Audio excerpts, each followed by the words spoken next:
Thanks for staying with us. It's time to go to the press now and see what made it to the front pages. The first newspaper will be the Business NG, but joining us to x-ray some of these headlines is Mr. Jide Johnson, a public affairs analyst. Good morning and welcome to the program, Mr. Johnson.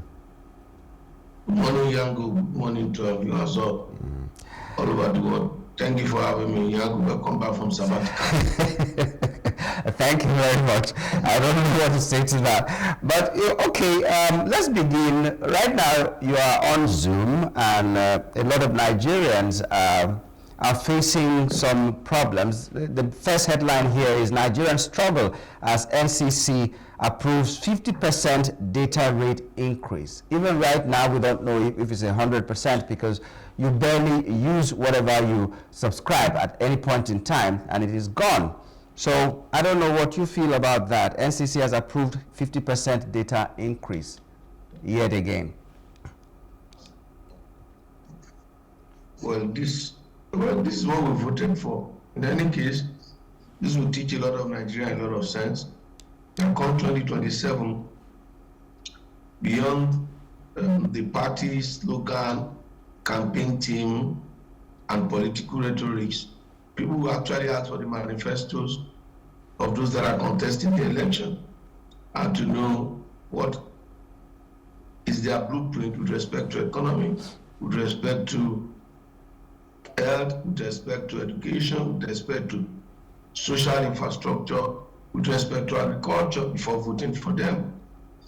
Because beyond political rhetorics, beyond it is my turn, I don't see anything that this present administration campaign on. As a result of that, whatever they throw at us, we should take it like that, because we deserve whatever we get. Because I can't see this administration running on these campaign promises of 1, removing petroleum subsidy, 2, removing education subsidy, 3, removing electricity tariff, 4, coming up with different form of taxation, direct or indirect taxation. 5, coming up with removing allowing the telcos industry to impose whatever rates they want to impose on us. I don't think if they had campaigned on that, they would have won the election. But it is what it is. Let's keep our finger crossed. I hope they will not tax us to death. The interesting thing is those that are approving this thing don't even pay for the services. They enjoy it for free. As part of the CSR of this service provider in the telcos industry, they make these services available for those that will even do oversight for them, and those in the National Assembly that will do oversight, and those in the regulatory body that are meant to regulate them. So it is okay. They will not tax us to death, but we are being muzzled left, right, and center. Oh, well. With different form of taxation. Well, we don't know.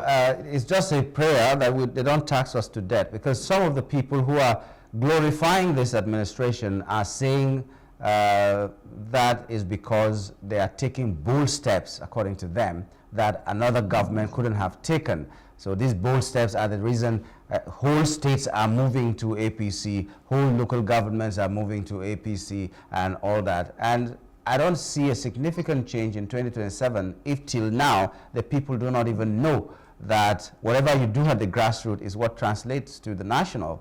It seems we are going to be same old in 2027. Well, if you are not careful, if the electoral system we still have in place that was used for 2023 is used for 2027, and a template with which they used to conduct the election in Imo State, in Kogi State, the off-cycle election in Edo State, and Bayelsa State, if it's the same template, you wouldn't wonder why all these governors are moving from one party, from the opposition party to the main party. But it doesn't really matter. You can be in government, but you are not the one that gives power. Power ultimately belongs to God. No one has control over power. Man proposes, man plans. Many are the plans in the man's heart. It is the Lord's purpose that prevails. Who knew what 2027 will bring? Who even know what will happen in 2026, 2026? We even talk about 2027. Everything is in God's hand. Let them plan. But I'm sure God has a better plan for Nigeria. They have plan to win the election. Who knows how the election is going to be? So, and who knows what the situation of Nigeria will be in 2027? And who knows who will conduct the election, who will not conduct the election? So everything is subject to Almighty God that has control over the affairs of men. So let them. Abacha thought that he could be president in perpetuity. He created a political system that made all the 5 parties to endorse him as the presidential candidate. The rest is history. Well, my fear is not that I do not believe that God has a say for us, but the fact that God might have the promised land on his mind to give to us free of charge. But because of our obstinance, of our stubbornness, we might roam the desert for 40 years before we can get to the promised land. A journey that took less than a week now took 40 years to get to the promised land. Until we have shown working as a people, we may just, like you said, always deserve what we get because of the way our outlook on things and how we are lackadaisical about being intentional in choosing the right leaders. So we might walk the 40 years. As a deliberate strategy, one, the political class perpetuate poverty. One, as a deliberate strategy of having control over the reins of power, they perpetuate poverty, and during the electoral cycle, they share stipend to win the election. An hungry man cannot think. So you give them rice, you give them money, they will vote during that election. They will forget all the pains of the 4 years, and they will do that, and they have power. Secondly, they use the viral strategy. They play us against one another. He said, if you are united, how can we be united? When they've created different types of schisms in the society, they use religion, they use ethnicity, they use all manners of different things to cause division. And who would have told you that Nigeria will become more divided under democratic experiment than what it used to be in the past? We have become more divided. We have become so much ethnocentric. We have become so much religious in our thinking, and the rest of who caused all of this. It is the political class, and they know if Nigerians should come together and think together as one, they will push whoever does not work in the interest of Nigeria out. No, all you just need to do is to go to the Twitter sphere, just go online and see the way we have become so polarized on the basis of religion. Everything people read ethnic meaning to it. Jam glitches, any issue, you see, it is so bad that you will think that people that are educated, that are enlightened, will not fall cheap for this.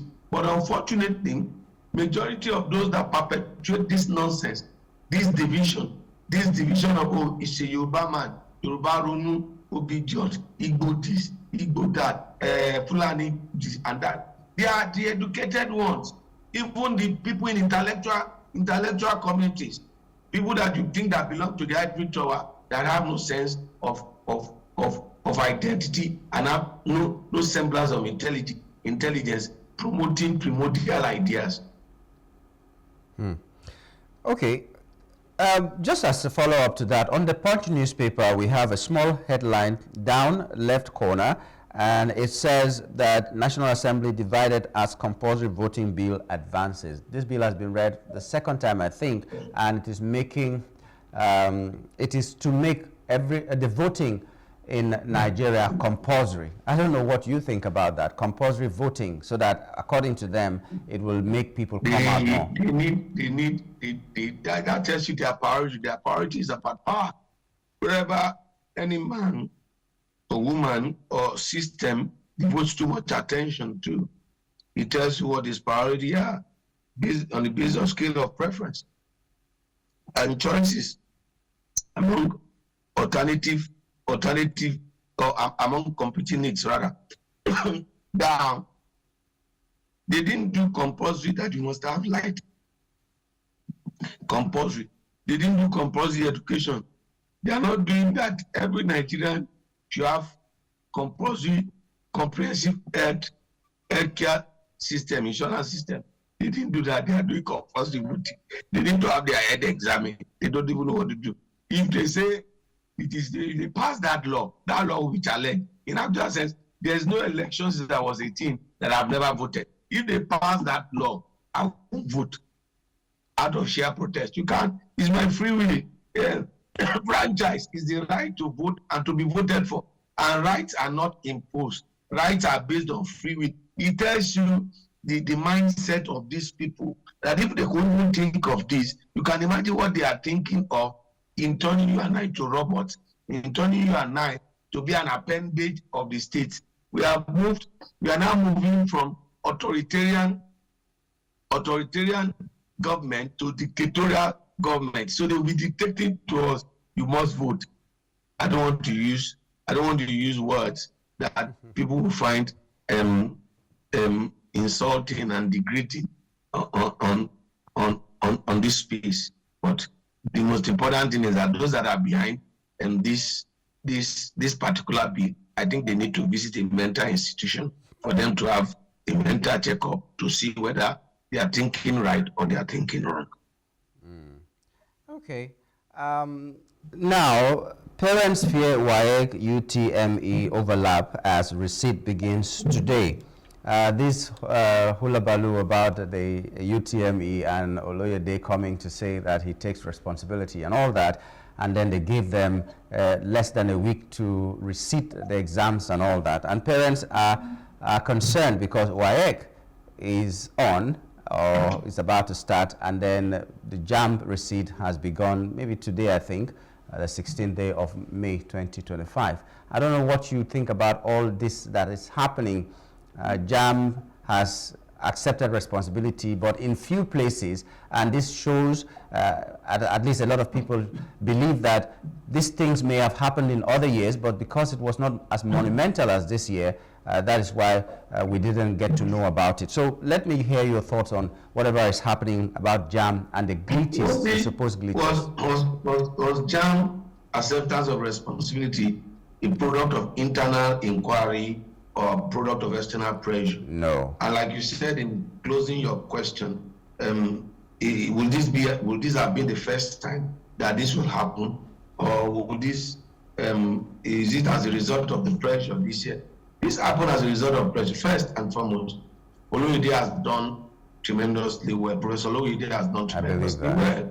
For JAMB, there's no doubt about that. But as far as I'm concerned, JAMB registrar shouldn't be spending more than 5 years. If you stay too long in a particular place, you lose your value, you lose your relevance. The institution requires fresh input. There's an aspect which I have criticized the institution, which is about the revenue generation, which was what people were doffing their heart for. You know, the last registrar was the last registrar and the management team. The entire system was riddled with corruption, and what Oloyede came was to clean the audience table, and was able to generate revenue for government. And I asked, was JAMB designed to generate revenue for government, or was it designed to provide a platform through which Nigerians, aspiring Nigerian students for tertiary education, we have the opportunity of going to? So there are a lot of things. There is need for JAMB to have a fresh impetus. It is not as a result of saying the man has not done a good job, but with what has happened, I think the man should resign. I think honorably he should resign. The mistake is if it is a low-level staff that has committed this, what do you think would have been done to that low-level staff? It was a major glitch, and this major glitch shouldn't happen. And why should students be rewriting the exam? Rewriting the exam. If parents are not protested, you won't hear anything about it. It will have been as business as usual. And you have seen over time that people have spoken about JAMB. I recall while I was still the deputy provost of my institution, and these I attended two of the national policy on designing what would be the cutoff mark of JAMB or not. And I recall that anytime JAMB says 120 marks, 160, that they will say the cutoff mark is 160 for university, 120 for polytechnic. People will be crying blue murder, and they will say it's because of the performance level of the student. And we have seen that something could be wrong with the technology they are using and they are deploying. So I think that there's a need for a fresh management team, a younger person, someone that has an understanding of IT, beyond bringing a professor. Get someone with IT knowledge to exam. Since you have done the exam to a computer-based examination. So that's my thought. That's my thinking. It's not that you are downgrading what Professor Oluyede has done for JAM. You are just saying that it is the dog of today that knows how to run the race of today. It's time for him and some of, even, let's say, okay, you are sparing him. The person heading the IT, there are some people that should have tendered their resignation. It should not happen.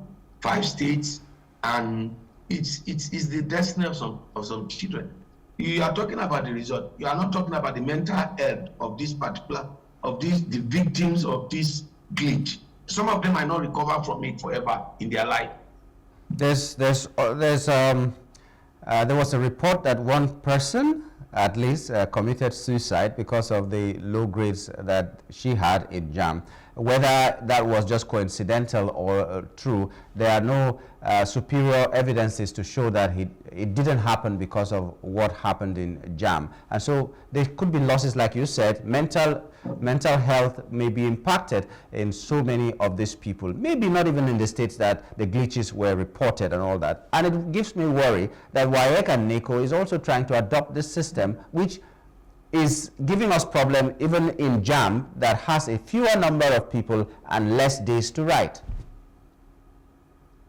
Well, if you engage in teaching in this course, that we have a major problem.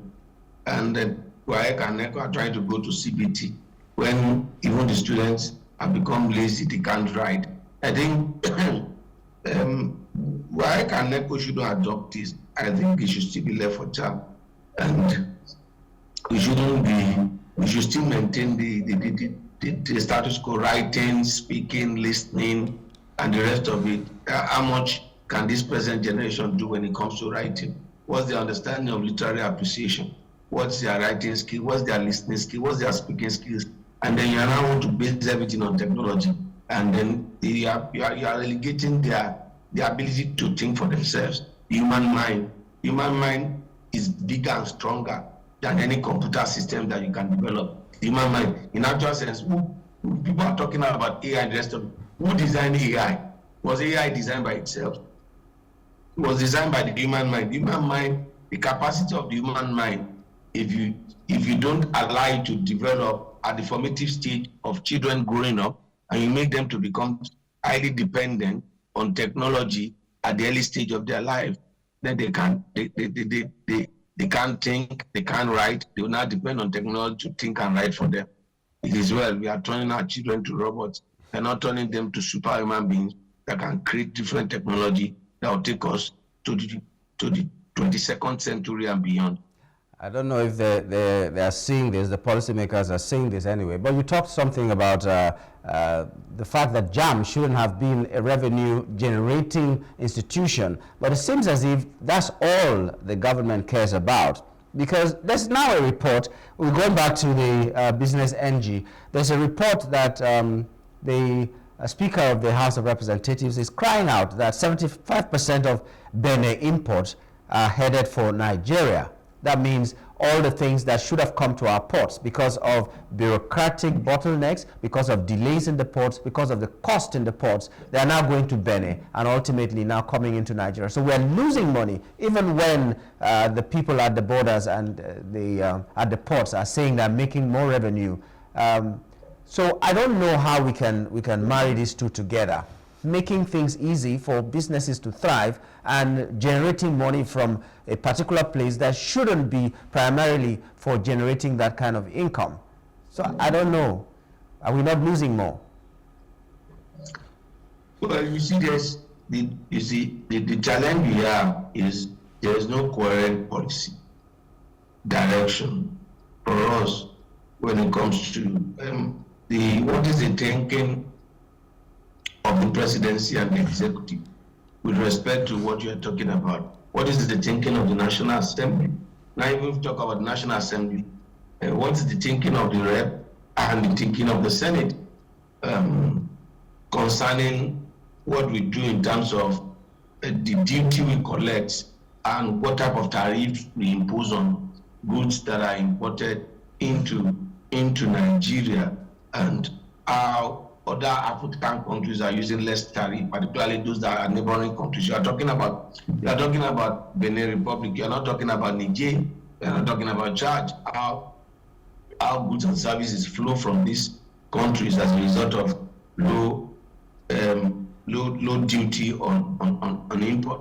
It is for the National Assembly to work with the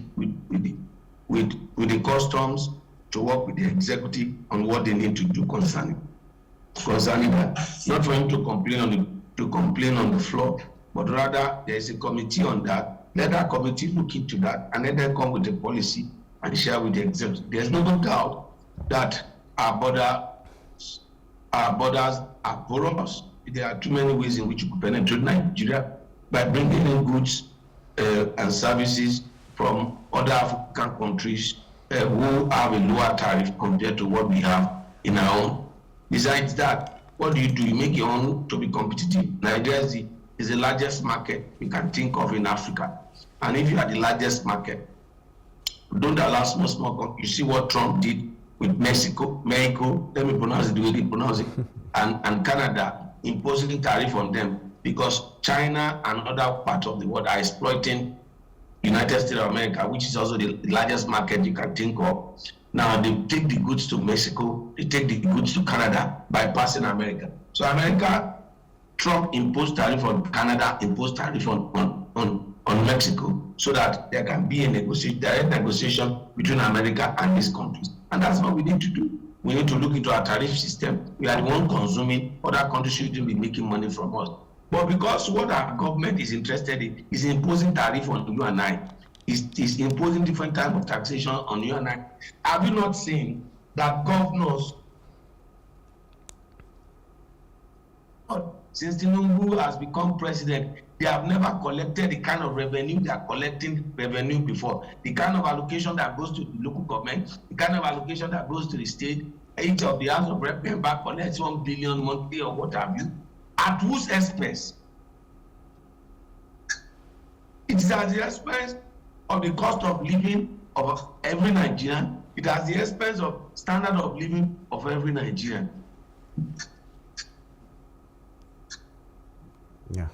Well, at least they are saying that inflation has eased. To Nigeria's inflation eases to 23.5%. Yeah. Well, that's what they're saying. I don't know the parameters they use. I was asking, how do they even measure this? What data have they gone to the markets to see that things are cheaper now? Because food inflation, according to them, has come down, and so many other headline inflation has also come down. I don't know how they measure this. I don't know if in your locality is better. The economic indices that we use for that is the price of petroleum product. When the price of petroleum product globally has dropped, and one of the factors that contributed to the inflation, the double-digit inflation we have, is the removal of petroleum subsidy. As the price of petroleum product dropped in Nigeria by 30%. They just throw figures and people don't ask questions concerning figures. In 10 states, how did they measure? What are the metrics? What instrument did they use? Which agency of government is releasing that? Oh, well. It's Nyamgul. We'll keep praying and taking action the way we should take action, and advocating for a better nation. And like I've always said, the time to start is now, to energize and conscientize the biggest political party on earth, which is the people. Because the people are being impoverished, the people are being put in a position where, when the time comes to vote, they don't care about the optics. People that have gone that have engaged in foreign travels to go and speak about the achievement in this age of technology, in this age of satellite TV, cable TV, as we are talking here, they are watching us all over the world. In this age of social media, in this age of 247 news cycle, whereby news item is available to you at the palm of your hand, every click takes you to wherever you want to go in the world. They are traveling abroad to go and engage. Oh my goodness. Yeah, press conference. Press conference to address Nigerians will be held in London. We see that because they went to Chatham House and then they won elections. So to say what achievements they have achieved, they have to go back to London, which is our Abuja nowadays. Well, Mr. Johnson, we cannot go beyond this. I'd like to thank you for your time this morning. We do hope things turn out for the better. Yeah, in the